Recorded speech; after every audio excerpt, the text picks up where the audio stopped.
Tonight, the news station's Julie Kerber takes us to a small Wyoming town where the picturesque setting is giving some troubled kids a whole new outlook on life. At the base of the Beartooth Mountains, 25 miles from the closest town, lies the Schneider Ranch. A working ranch that's trying to turn these young cowboys into men. Big break from city life. Not even close to the same person. Matt and Mike are like a lot of the boys that come to the Mount Carmel Youth Ranch. Kids who left behind the big city life, along with the threats of drugs, alcohol, and violence that caused many of them to struggle. Felt like there was no way to stop it either. This is the man who's helping to break that cycle. Close the gates. Jerry Schneider, a man as rugged as the mountains that surround him, with a heart just as big. You know, as they start to see themselves differently, it changes their lives. You see these lives turn around, it's tremendously rewarding. That's the paycheck. Aside from working the ranch, Jerry and his wife Mickey help homeschool these young men, as they put it, motivating the unmotivatable. There's hope for them, you know, and they are good. They are really good. Even some of these kids that seem so hopeless, there's always good inside of them. Guys, we got a gate open right there. This ranch began 8 years ago when Jerry suffered a near-fatal horseback riding accident. When he asked for help to keep from losing his ranch, two troubled young men came to his rescue.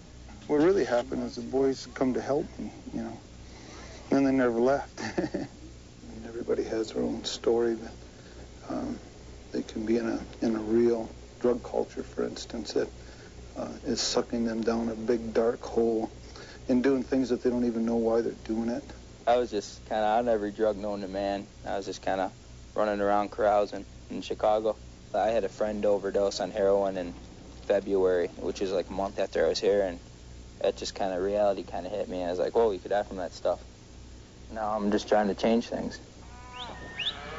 Now they're living on the edge with horses, cattle, and what the boys call buzzworms. Just kind of adds to their thrills a little bit, you know, feeds that crave for danger that's inside of them. And out here in cowboy country, they're exposed to things they've never faced before. Came in the yard and some guy was on a horse and he came running up and I was just like, whoa. It was the first time I really hadn't walked on pavement. Now, Frazier and his fellow ranch hands are caring for motherless cattle, even these baby coons. They're itching to get out. It's giving these young men responsibility and lessons in self-respect. The hope is, if this scenery doesn't set these kids free, facing the truth of their pasts will. In Clark, Wyoming, Julie Kerber for Montana's news station. Thanks, Julie. Now, faced with a growing need for this kind of ranch, the Schneiders are trying to expand. They're trying not only to raise money, but they want to share their philosophy with other ranch families willing to take on an operation like this to help troubled kids. You can call the Schneiders at the number there on your screen, 1-307-645-3130, if you'd like to help them out or to find out more about their operation. Deep in the Wyoming prairie lies a home of new beginnings. Mount Carmel Ranch celebrates new expansion, a new lodge, and a fresh start for boys ages 12 through 18. It's a place, it helps you get away from all the other problems in the city and rethink about your life and what you want to do. Today's ribbon cutting embodies years of work, dedication, and love for the kids on the ranch. And with the generosity of one Billings man, the new home came to life and opened up last year.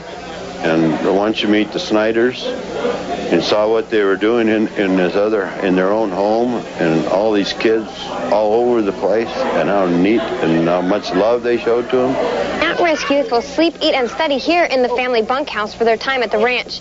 But both the Schneiders and the boys agreed that they never walk out these doors the same way they walked in. We've come a lot more clear. Mickey and Jerry have helped me a lot to think about what I want to do, and I think I've got a lot more positive direction. The home started back in 1990 when Jerry Schneider was paralyzed in a horse accident. To help with his physical limitations, a few at-risk youth from another ranch came to stay with him and his wife and never left. I watched them grow to become good young men, and I thought, well, this is better than running cows anyway, so we'll just do it. So now we run cows and do the boys. Longing for a little support and patience, these boys now come from all across the country for a home away from home, where they work the land and tend to the animals. Maybe for the first time they feel a part of something bigger than themselves. It's not a group home, it's a family. For some of the boys here, it's their last chance and their only home. This family and all the support staff dedicate their lives to help these boys become proud young men. In Clark, Wyoming, I'm Whitney Ewing reporting for Montana's news station.